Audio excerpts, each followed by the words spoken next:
Ok, we are now live. Hi. Boa tarde a todos, pessoal. Sejam bem-vindos a mais uma sessão comentada do 17º Fantaspoa. O Fantaspoa 2021 conta com o patrocínio da Lei Aldir Blanc, a Lei 14.017 de 2020. E é um grande prazer, nesse início de tarde de quinta-feira, estarmos contando aqui com a presença de Josh Wallace e de Devin, que vão estar falando para você sobre o filme em português Fazendo Companhia, and the English title is Keeping Company. E quem vai estar fazendo o debate, mais uma vez, é o nosso querido Felipe Guerra. E thank you so much for being here with us, guys, and have a great Q&A. Thank you so much. So, guys, first things first, let's talk about what matters. Why that Brazilian music in the end? Oh, wow. We're so glad you're the first person to bring this up. So it's so cool that, we have people that understand Paulino. Like that song is so, I don't even remember when Devin and I were writing is when we found that song. Yeah. And it just had such there's a vibe to it that fits so perfectly. It's got really dark undertones when you listen to the song, but it's obviously so energetic and fun and whatnot. But there's a really deep dark bass underneath it. That's so nice. And we eventually looked up the lyrics, and I don't navigate the ocean navigates me, or something of that ilk. And that just kind of felt a little bit in line with the movie too, where it's all these people are just a part of a structure, a part of the system that they have. It's the system's going to operate as it operates, and the people out on top are going to win, and that's it. You have no say in it the way you wouldn't have the say in navigating the ocean. So we were super. It's such a good song. It's such a wonderful song. The gringos will need subtitles, but for us Brazilians work perfectly. Yeah, right, exactly. The gringos will just dance to it. They won't know what they're dancing to, but they'll just dance to it. Yeah. It's good to dance too. Right. But how did you find this music? You are fans of Brazilian songs, or it was just a coincidence? I think it was just a coincidence at that time. We just kind of came across, and when we write, we're always trying to find something to kind of inspire us and kind of really put us in the headspace and give us the visuals and stuff like that, because music is such a big counterpart to really finding that stuff. So I think it was more of a stumbling across it. Yeah, we knew that well, we're ending this movie in a pretty dark way. Not everyone will feel some people might feel unsettled. So it'd be nice to have some good energy to kind of, go against that. And so Josh started going down the samba route, and he came across it and played it for me. And I was like, yeah, I can't wait to see that cut together. And then we saw it, and we're like, shit, that's amazing. Yeah. So, apart from the Brazilian songs, let's start with you two introducing yourselves, because I know that you have a past working with comedy and YouTube videos, and you guys met because of your bosses, right? Something like that. Yeah. So, can you talk a little about your background? Yeah, Devin, you want to give the scoop? Yeah, sure. So, Josh and I both had moved out to LA. We didn't know each other before moving out to LA. We met out here, but we moved out here about 9 years ago. And he and I started out making, short comedy sketches. Josh did stand-up for a while, and I was doing improv for a little bit. And we were just making shorts and doing sketches, stuff like that. And then we started working for a couple of directors, and individually started working for a couple of directors. And that's where we met, because his boss had written a film that my boss was directing. So, Josh and I had to work very closely during that time. And then we just started sending each other stuff that, hey, I wrote this, check it out, whatever, blah, blah. And then we just started writing. And that was back in the end of 2015, I think. So it's been a while that he and I have been working together, writing, and in between all of that time, we've just been writing as much as we can. But, at a certain point we were like, well, we just got to make we want to be filmmakers. Like we want to show people we can make feature films and what our, you know, what our sensibilities are and what our instincts are. And so that's how this movie came about, because it was just sort of like, let's just do it. Let's just find a way to do it. But yeah, that was our progression. I don't know, Josh, if you want to add anything. I'm sure I skipped over a lot of what other than us deeply hating each other secretly. I think that's it. That's the only thing that you didn't hit on.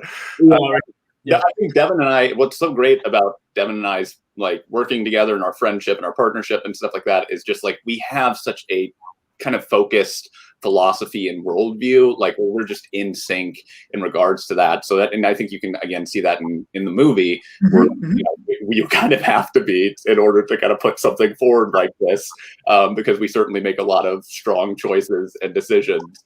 But it also comes from our background of, you know, working for these kind of studio directors and studio comedies and going like, oh, well, we don't necessarily want to do that. We kind of want to turn that on its head. So I think you kind of see that a little bit in the film too, where like, I think the movie starts off maybe in that sense of like feeling like, oh, this is going to be a buddy comedy. These guys are going to, you know, eventually figure it out and, you know, together. And that doesn't happen. Spoiler alert. Spoiler alert. Yeah, spoiler alert. Right. But it is kind of like a rebellion of where we came from. So I think that's definitely shaped and informed who Devin and I are as creative partners. So. The film was produced independently, right? Yes. Yeah, completely. Yeah. But did you try to offer the project to somebody or no? No. Too difficult to sell. We say that proudly because our intention was like from the beginning was like, let's not even bother trying to let someone else. Our whole thing was like, we don't want someone else to tell us we're allowed to make this. And you know, we had our blinders on and we were definitely being naive. But like, it was one of those things where we were just like, let's just we just forced ourselves to figure it out. And I'm so happy that we did, because I don't think we would have been able to make what we wanted to make. I don't think we would have been able to say what we wanted to say, all of that. Like our goal was like, let's be as authentic to ourselves as filmmakers.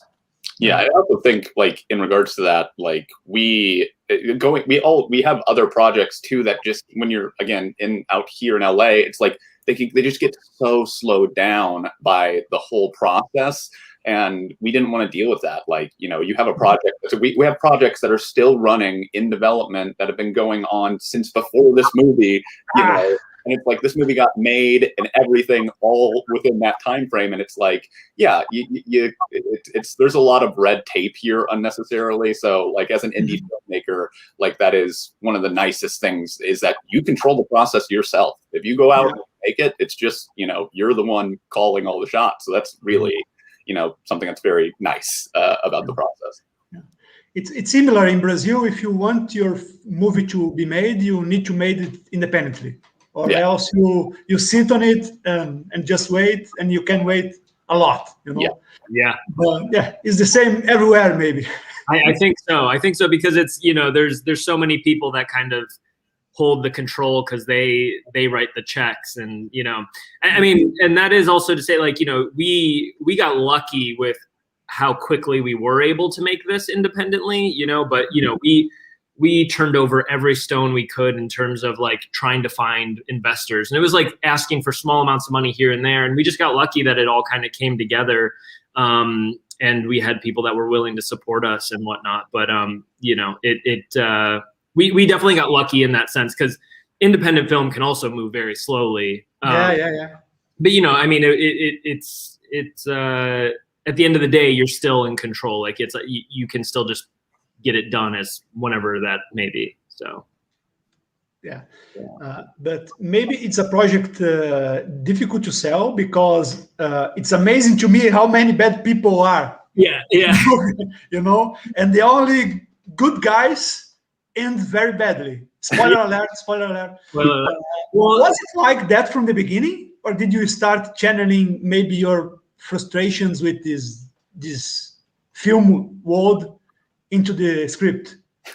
That's funny. That's funny because I don't. If we did, it wasn't consciously. Like, well, so what happened was it didn't start out this way. It actually did start out as a broader buddy comedy with the idea that these two guys get kidnapped. But it was not at all as dark as it is now. But the thing is, as we kept writing draft after draft, I think we got 4 drafts in, and there were just dark elements coming in. And the character of Lucas, who is their captor, at the time we were starting to find like emotional things about him. We were trying to, we were building sympathy for him, and we were like, well, now tonally things are getting weird and it doesn't all really track. It doesn't really add up. And so we did a page 1 rewrite. We kind of tossed a lot of stuff out. We kept a few things that worked, but we realized we're like that anyone can write a broad buddy comedy, and we just were like, that's not why try and prove ourselves as writers and filmmakers who can do what people have been doing for 20 plus years, right? Like we just decided to lean into theme and really focus on characters and let that drive us forward. And half of the time Josh and I are writing, half the days we're writing, I would say, can be spent completely in us just talking about what's going on in the world or like our perspectives on it. And so like that started to happen with this script, and we just thought like, let's lean into that, Yeah. So that's really where it started. To answer your question about if we channeled our frustrations of the film industry, we not consciously, but I'm sure subconsciously there was stuff in there, because I mean at the end of the day, the film industry and it's just a microcosm of our economic systems, Yeah, so, for sure. It parallels many different industries as we're just trying to really comment on everything as a whole. Mm-hmm. Yeah. Did you find it difficult to work between you two, writing a script?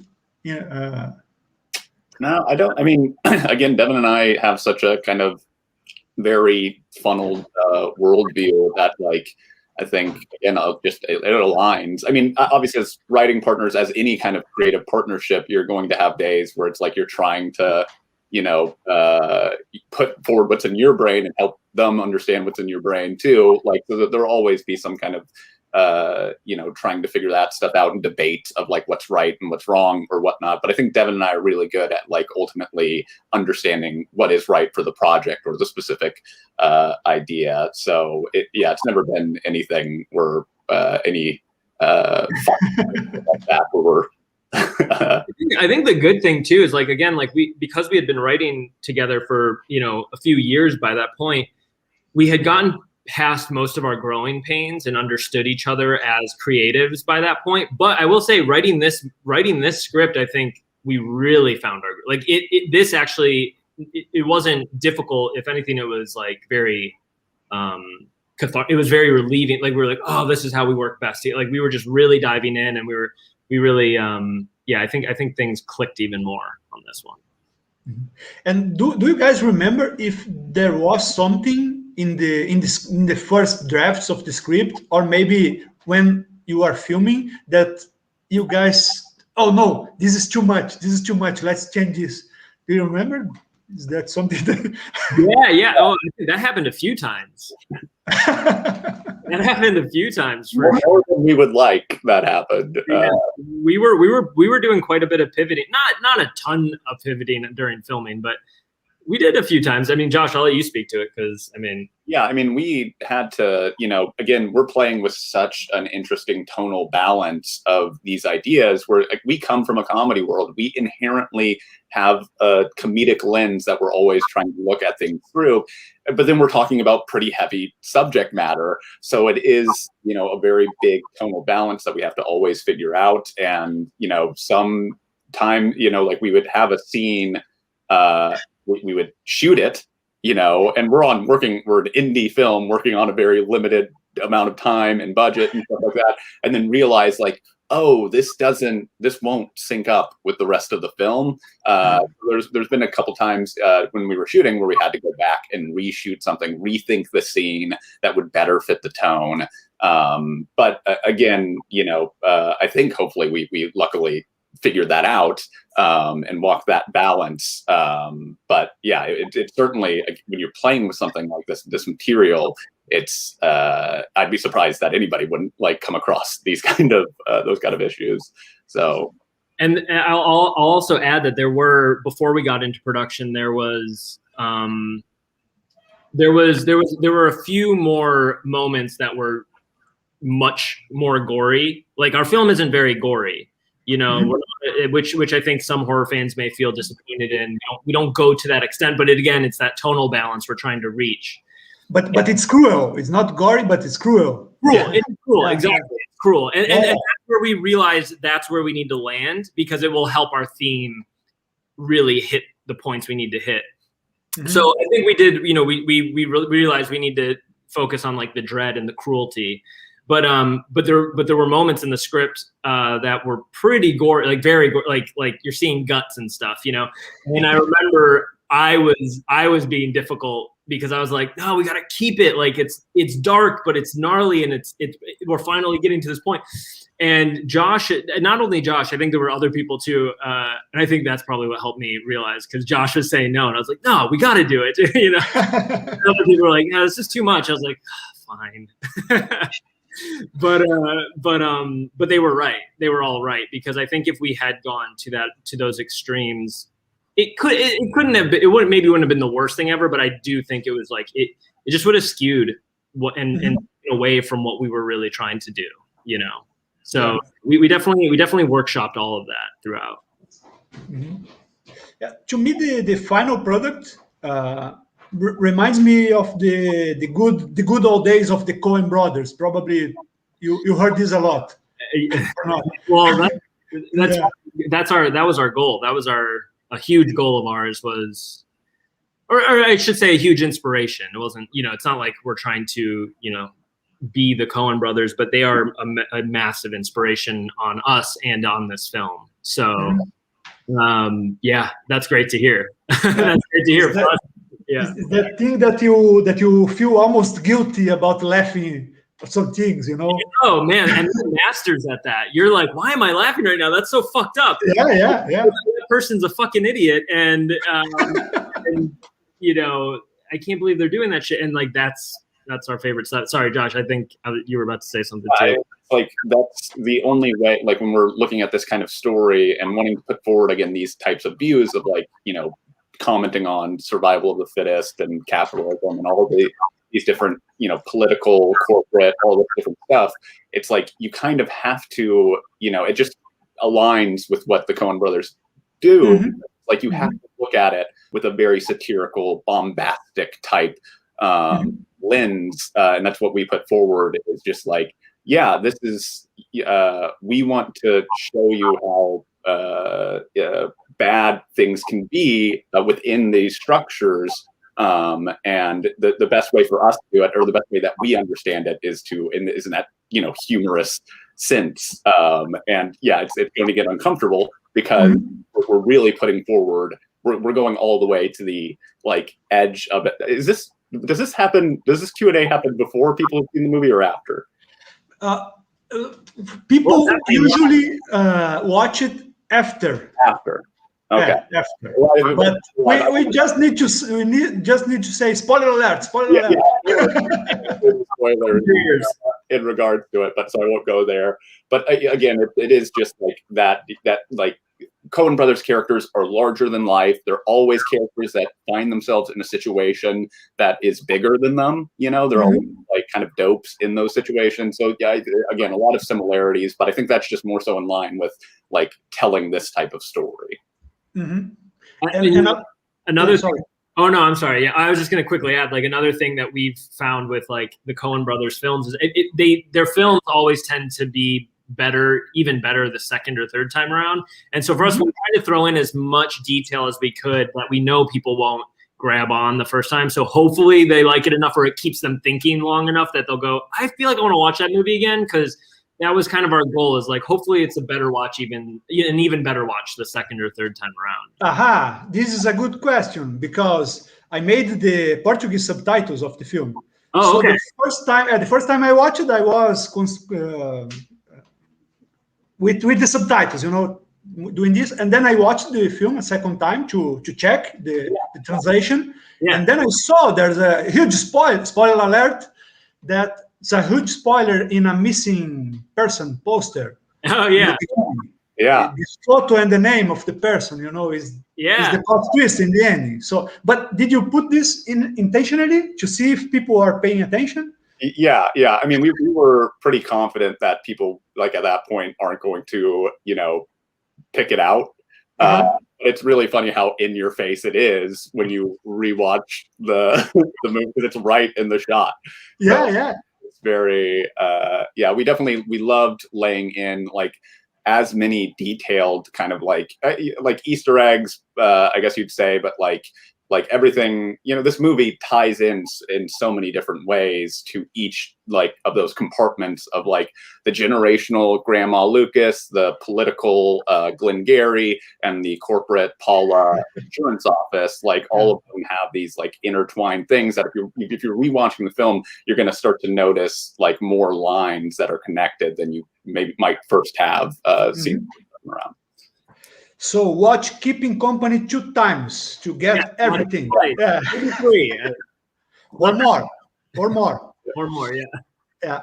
So before we talk a little about the characters that you already mentioned, I want you just to ask about another influences apart from the Coen, because to me there's something about the first Danny Boyle film, Shallow Grave. I don't know if you guys remember. Yeah. No, that's a really good. That's amazing that you say that. I pay attention. We watched that film while writing this movie, into production, because while writing we were like, well, let's go to some inspirations of ours, and wow, that's actually, I can't believe you brought that film up. That's actually no, I love that film. I watched it in the release. It's so, oh man, that's amazing. Yeah. I mean, it's one of those films too, again, where just characters kind of getting in over their head, like, and I think that's why we were watching it at that time.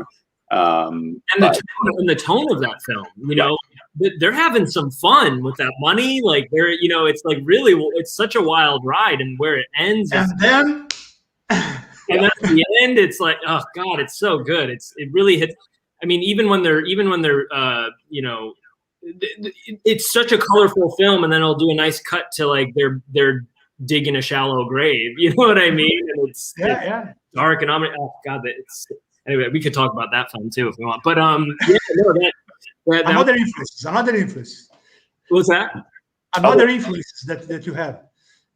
I think we obviously tried to. And this is like something that Devin really brought to the script and to the whole project overall, was like really wanting, especially with Lucas, to have that like Alfred Hitchcock, Norman Bates type vibe throughout the movie. And I really liked that in sense of, in terms of direction, that like the movie has like a kind of, again, a studio kind of old school Hollywood.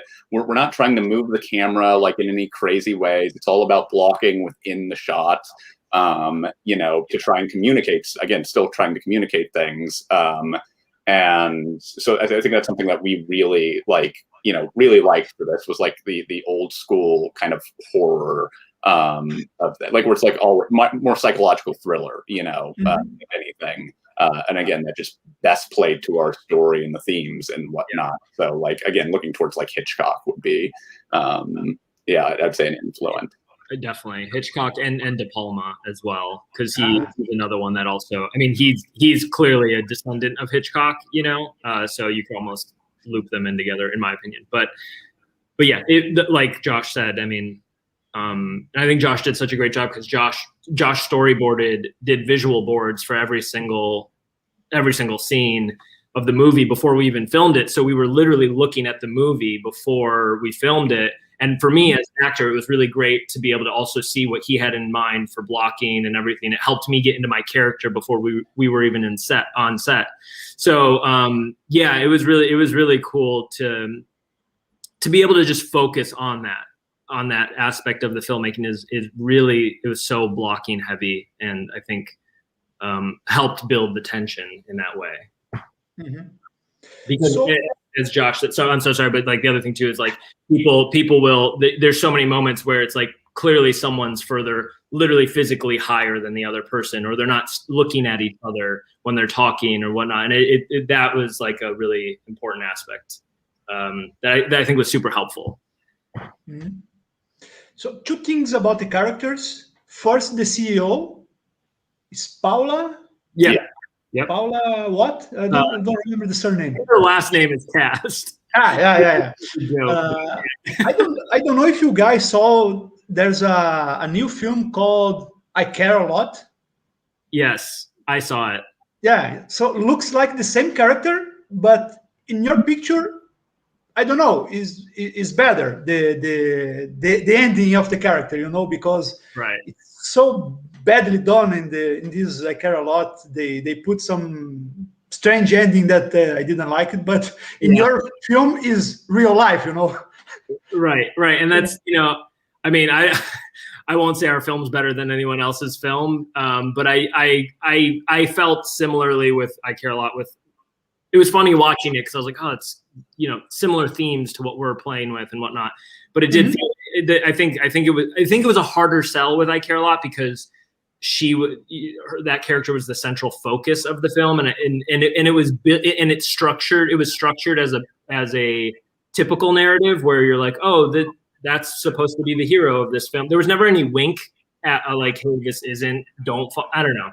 And she was just purely cruel, I think. So I think that was, but that was like it was a balance for us because we were trying to make sure that like we have so many unlikable characters, and we were getting notes on that, but our big thing was, how do we humanize them, or how do we make them, how do we allow an audience to latch onto them? So we tried to make that work. I don't know, Josh, if you have any.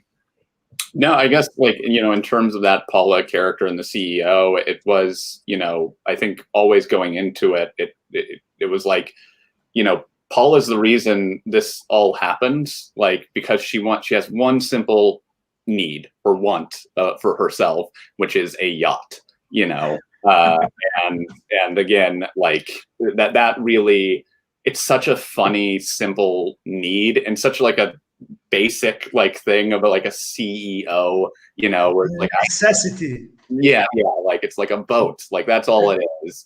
And yeah, to really, again, like, and Jillian is amazing. Like the actress who played Paula is so stellar, and like, and we got super lucky with that in terms of our cast just being these people coming from the comedy world that are hungry to, like, you know, take on more, you know, complex roles.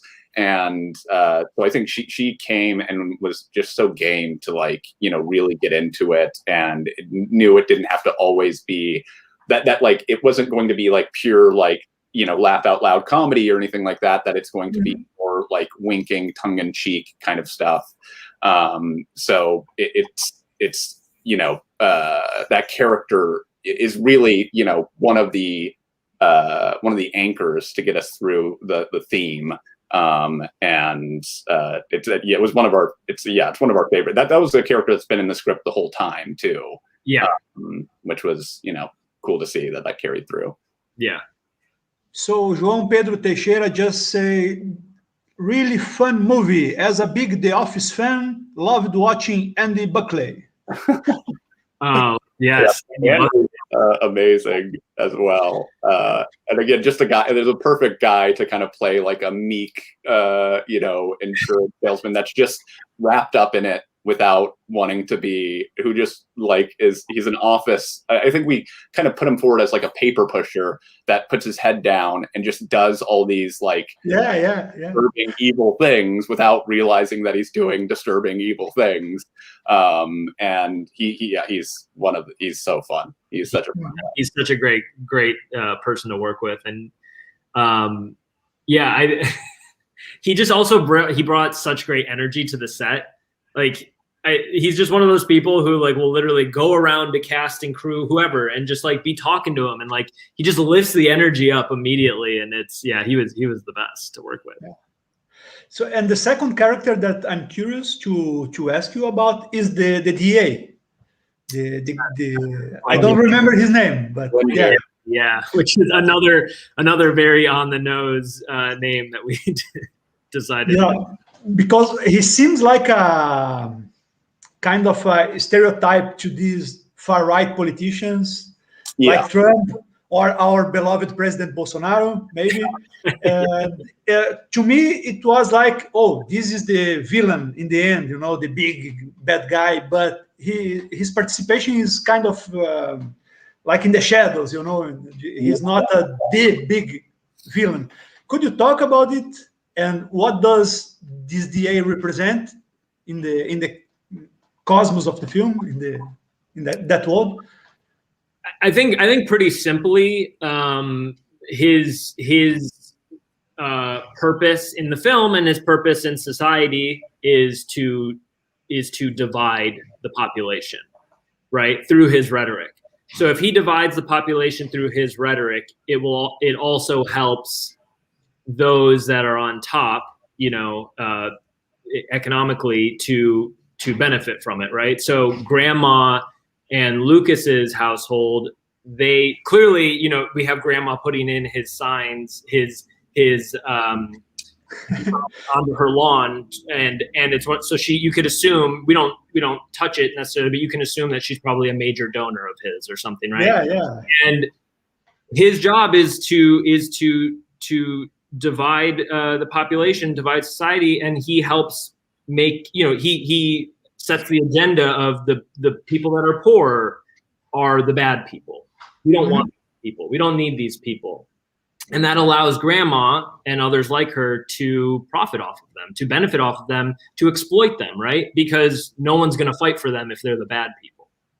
And, that's the subtext. We don't maybe hit it on the nose that strong, but that was the reason he's in the shadows is because he's not necessarily pulling strings as much as he's just playing his part. He's not even the one that's truly on top in a sense, but he's right there. You know what I mean? Right below it. Obviously very powerful, but that's kind of the main idea there. And I think like it's also showing the different ways of which, you can kind of get into the cyclical kind of like just like the way that society can kind of make you a bad person. Essentially, it's like, because you can look at his story and go like, well, that's a very human story. He lost his daughter to the streets, Yeah. Now he's like has this vendetta against the streets that like, creates these kind of right-wing kind of ideologies. And you can sympathize with that, where it's like, oh, it's sad that you lost your daughter, but it's like you're taking it out on the wrong thing, Yeah.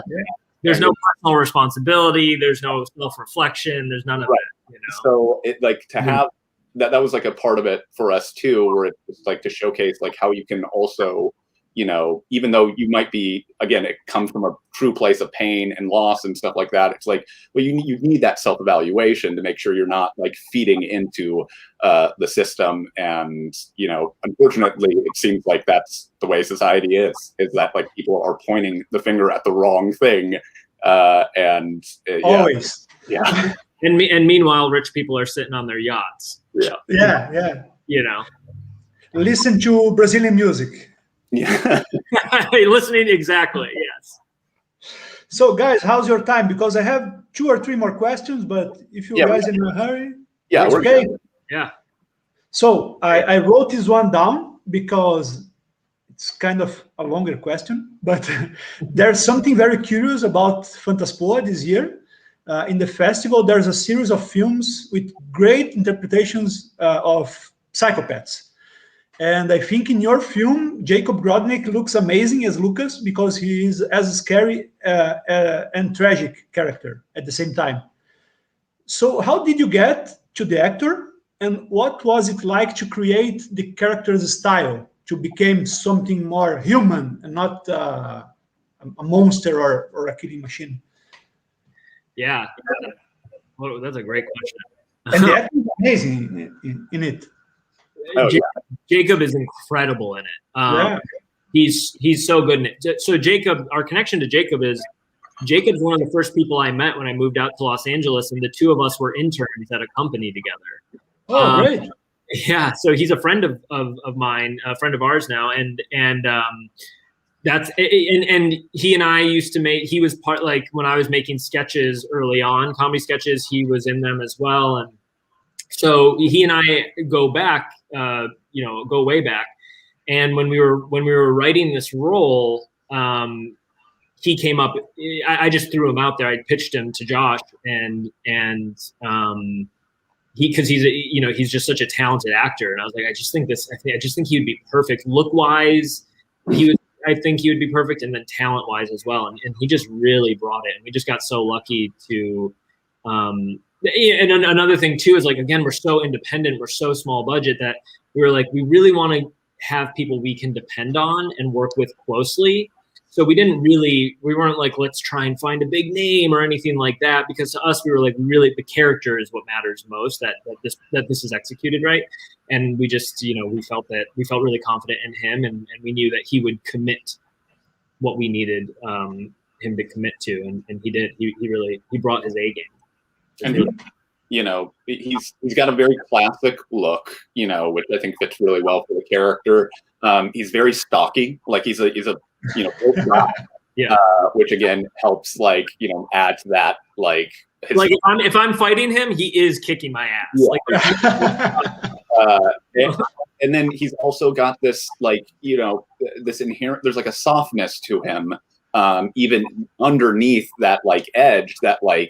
And Jacob he had this is such a complex character, and such a character to have to really, really nail. And we did a bunch of rehearsing beforehand to kind of get it right, because it's so subtle with that character, but there is emotion in there, and specifically in that blanket scene where he's explaining his story. The idea there is he's going to be as robotic as possible as he's doing this story, but you're going to have to feel it in the eyes. Like, that's where you're going to feel it, like, and Jacob just, knocked that out of the park, and did so the whole, like, it is amazing to go back and watch it and know, like, how, like, how he had to, like, it's such a thin line to, like, get that performance across. Like, it could go a little bit too much, it could go a little bit too like, he's such a stellar guy. Yeah, that was great. And it feels so natural. And I think that was, like, we were definitely, like, we weren't worried, but we were definitely like, all right, this is gonna, like, especially that blanket scene, we're like, this might take a while, we might need a lot of the day for it or whatever. And he just brought it. I don't even think we did it that many takes of it. First take. It was crazy. We just had it. Yeah. Oh, sorry. Go ahead. I was gonna, like, speak to, and you're gonna do a better job at this anyway. Is speaking to the character of Lucas, himself, and, like, I guess that idea of choosing to make it humanize him. Yeah. Well, and to go off of that, it's, again, as we started rewriting the script, and we were really honing in on the theme and really finding each character's track, we realized that because most people in this movie are antagonists, they're not really heroes at all, especially Sonny's character. Though he's kind of set up at the forefront a little bit, we wanted to know that, like, the way we started viewing it is every character is just one track. They grow, or I should say they evolve, like, upwards vertically, but they don't arc like a true character. Or, I mean, they have, aspects of an arc, but we in our minds are like, they're just gonna level up. They're not gonna come to the understanding that they should as characters or as people, because that's what this world is. But we were like, but Lucas's character, he is our true protagonist. He's the only character that actually has an arc and actually comes to an understanding of things and actually grows and changes. And we know that that's a hard sell because it's not traditional storytelling necessarily, or it's just not what we're used to. But for us, we were like, he's somebody, you know, minor spoiler alert, somebody who's born into the world at the top of the food chain, but it wasn't necessarily how it was meant to be. And it wasn't, you know, there are a lot of things that are lies for him that he comes to discover. And we just felt like he's a great representative, a great person to have be our true protagonist, to actually change and grow, because he's at the top of the food chain, and maybe it's partly up to him to destroy this system, to change the way things are going. Because as he says, he too feels like a prisoner in his own house, in his own life. And so for us, we were like, you know, that's kind of a second watch thing where I hopefully, you know, maybe people will, like, if they watch it again, they'll go, oh, that I see what they're doing, what they went for there, you know. And, you know, that maybe that was dumb of us, and we're trying to be smart, but that was our goal.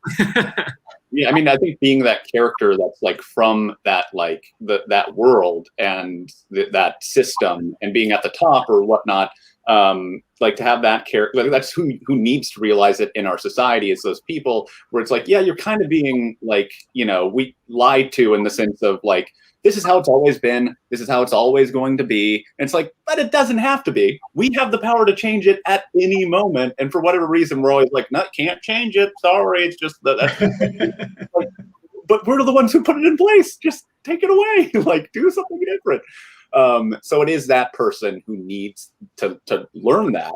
And that's kind of why we look towards Lucas. And then also just, again, to really, you know, rebel against what traditional story is, and do something like, again, trying to do something a little bit more unique or interesting, which is like, what if we alt the villain, you know?